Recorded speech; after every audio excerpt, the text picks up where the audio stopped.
Après avoir élevé les fondations de la maison sacrée à la Mecque, le prophète Abraham, ainsi que son fils Ismaïl, se sont tournés vers Allah en l'invoquant et le priant par ces paroles bénites. Ô notre Seigneur, accepte cela de nous, tu es en vérité celui qui entend tout, l'omniscient. Ô notre Seigneur, fais de nous deux êtres soumis à toi, deux musulmans, deux êtres soumis à toi, et de notre descendance une nation soumise à ta volonté.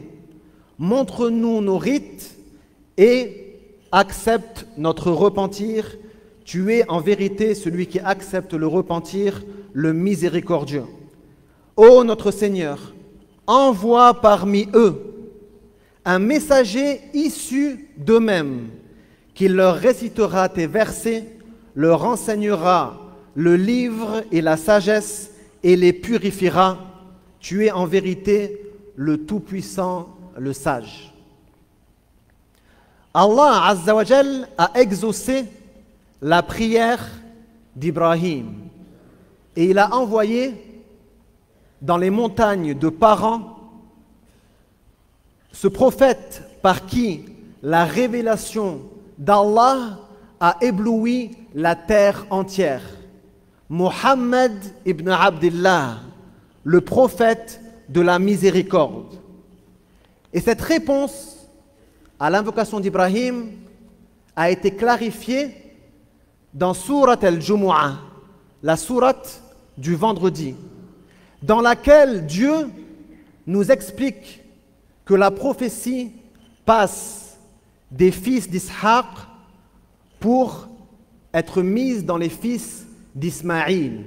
Puisse Allah leur donner la paix et faire leurs éloges. Il nous montre que ceci est le dernier testament de la prophétie.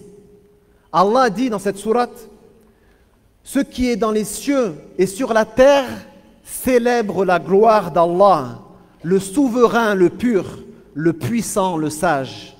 C'est lui qui a envoyé au sein des illettrés, les fils d'Ismaïl, un messager issu d'eux qui leur récite ces versets, les purifie, leur enseigne le livre et la sagesse, alors qu'auparavant, ils étaient dans un égarement manifeste.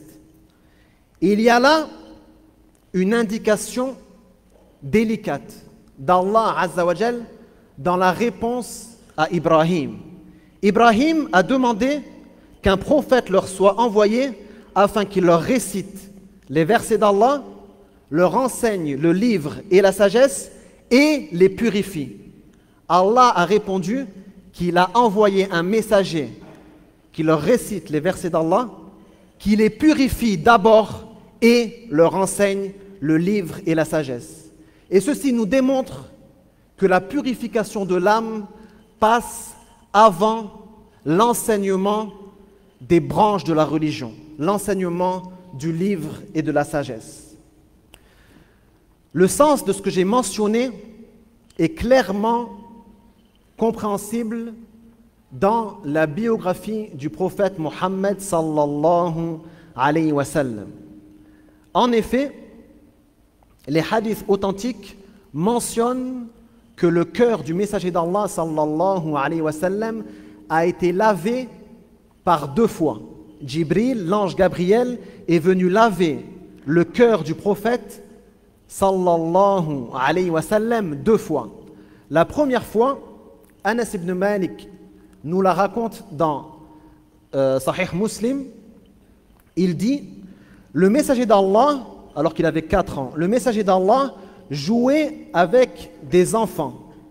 Lorsqu'il fut approché par l'ange Gabriel, qui le saisit, le renversa au sol, ouvrit sa poitrine, en retira le cœur et en extirpa une chose en disant: voici la part du diable en toi. Et donc il l'a jeté. Puis il lava le cœur dans une bassine, dans un récipient en or avec de l'eau de Zemzem. Il referma la poitrine et remit tout en place. Les enfants accoururent vers sa nourrice, vers la nourrice du messager d'Allah sallallahu alayhi wa sallam, en criant « Mohammed a été tué, Mohammed a été tué ».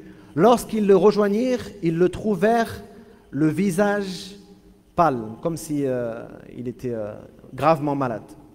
Anas ajouta « Et je voyais la marque de la cicatrice sur la poitrine du messager d'Allah sallallahu alayhi wa sallam ».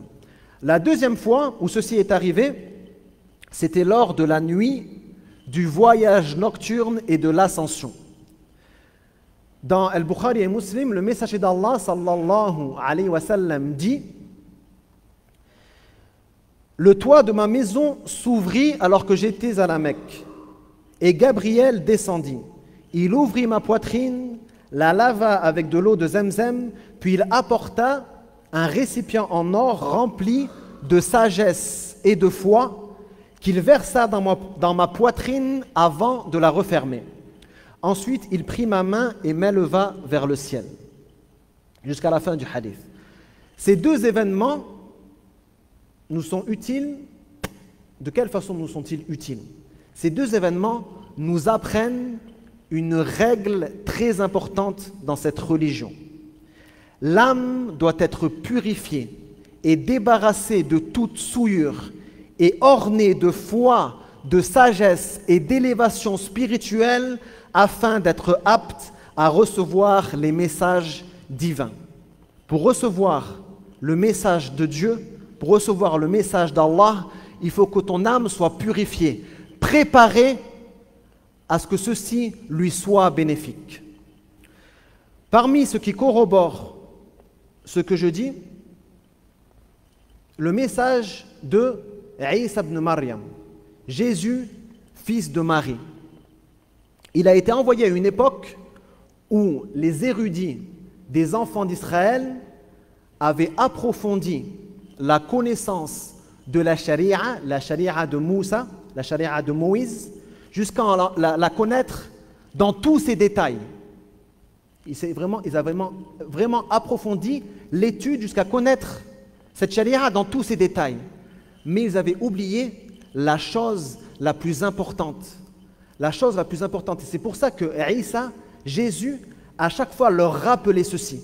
Et leur disait, Dieu ne veut pas ceci de vous. Ce n'est pas ça qu'il vous demande. Il vous demande de faire que les gens adorent Allah avec une sincérité la plus pure et que vous les libériez de l'adoration, de leur passion et de l'adoration de leur plaisir. Et c'est vraiment triste qu'à notre époque, il y a malheureusement des gens qui sont capables de vous citer en détail des questions sur la purification du corps, etc., en islam, malgré que leur cœur soit pollué par l'envie, l'orgueil et la volonté de voir le mal arriver à leurs frères musulmans.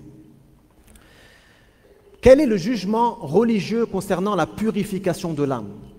L'imam al-Ghazali, rahimahullah, clarifie ce point en disant que c'est une obligation individuelle pour chaque musulman et musulmane d'apprendre quelles sont les maladies de l'âme et comment les guérir. Et pour ceci, il a utilisé plusieurs arguments. Le premier, le fait que le messager d'Allah sallallahu alayhi wa sallam ait lui-même eu besoin d'avoir le cœur lavé afin d'être préservé de la part du diable en lui. Et si le messager d'Allah sallallahu alayhi wa sallam a eu besoin de cette purification, a fortiori, nous en avons tous besoin. Et parmi les autres arguments qui appuient ceci, le fait que Allah Azza wa Jal a décrit l'être humain dans sa généralité comme étant faible, comme ayant des défauts inhérents à sa nature, qui ne peuvent changer. Allah Azza wa Jal a dit « Et l'homme a été créé faible ». À ce moment-là, il parle des passions et des désirs. Dans la sourate, il parle des passions et des désirs charnels. En vérité, dans un autre verset, en vérité, l'homme a été créé anxieux, halou'a, lorsqu'un malheur le touche, il est plein d'affliction. Et lorsqu'un bien l'atteint, il devient avare. Sauf ceux qui prient. Donc, vu qu'il dit sauf ceux qui prient, c'est comme s'il disait tous les êtres humains sont comme ça, sauf ceux qui accomplissent la prière. Et c'est pareil, Allah dit par le temps, l'homme est certes en perdition, sauf ceux qui croient. Donc, c'est comme s'il disait tous les hommes sont en perdition, sauf ceux qui croient, qui font les bonnes œuvres jusqu'à la fin de la sourate. أقول قولي هذا وأستغفر الله لي ولكم ولجميع المسلمين والمسلمات فاستغفروه إنه غفور رحيم.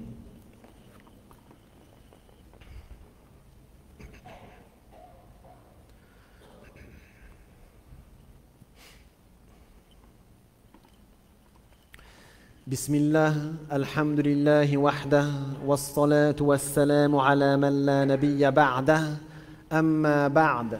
Comment se purifie-t-on l'âme? Quelle est la façon de se purifier l'âme?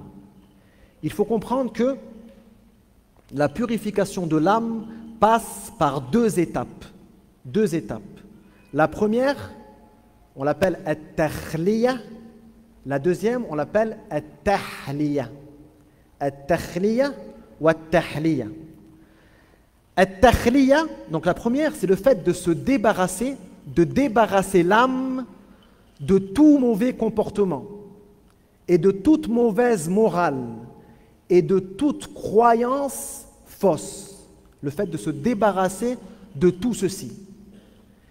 At-tahliya, c'est le fait de mettre dans cette âme, d'orner son âme, d'embellir son âme par les bons comportements, les bons codes moraux et les croyances véridiques, les croyances authentiques.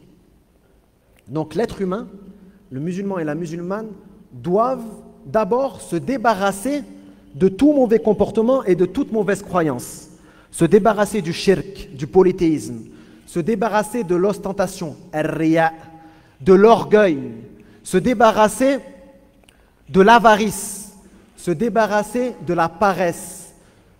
Et à côté de ça, ils doivent, après ceci, s'embellir l'âme avec les meilleurs comportements, les meilleurs codes moraux et les vraies croyances.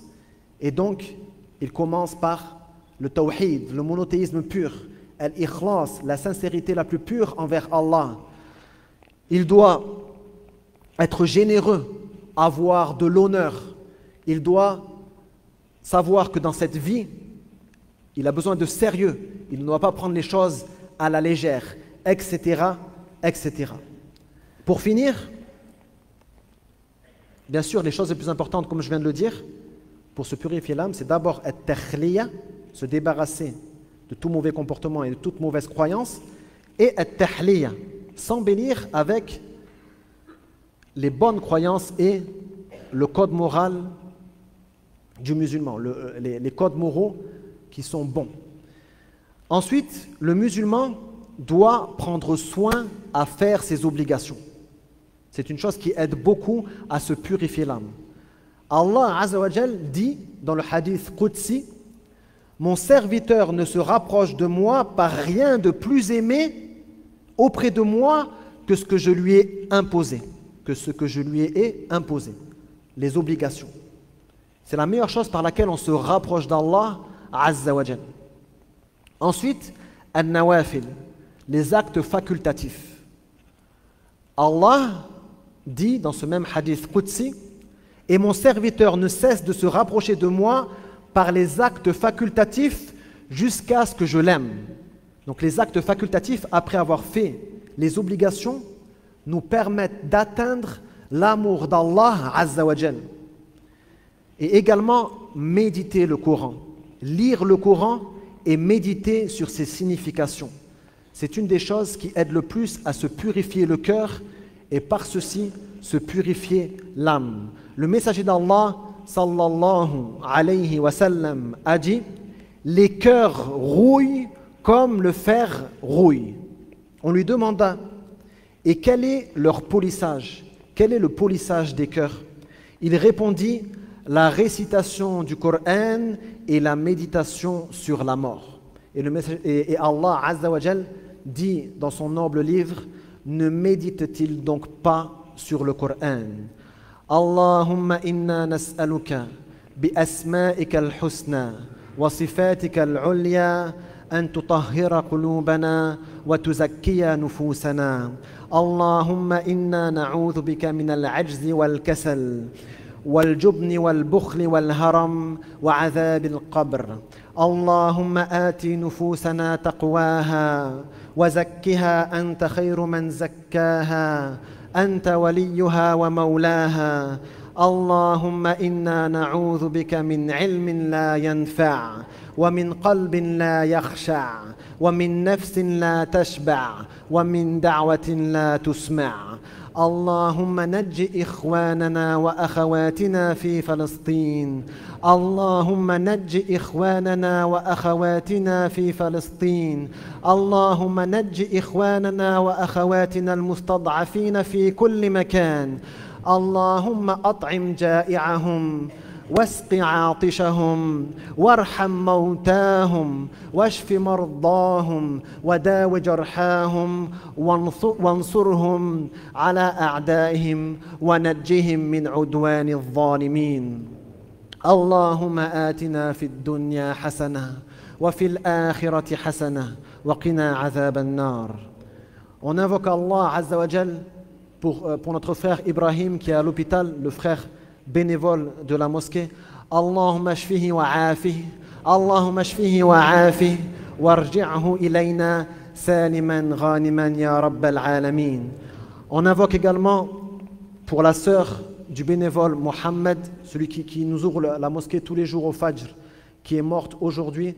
Rahimahullah, Allahumma arhamha wa'fu anha waghfir laha wa adkhilha al-jannata min ghayri azabin wa la hisab ya rabbal alamin. Et pour celle qui nous a demandé d'invoquer Allah afin qu'il la guérisse, Allahumma shfiha wa afiha, Allahumma shfiha wa afiha.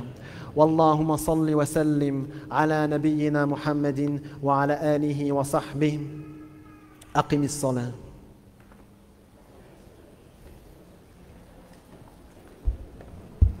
بسم الله.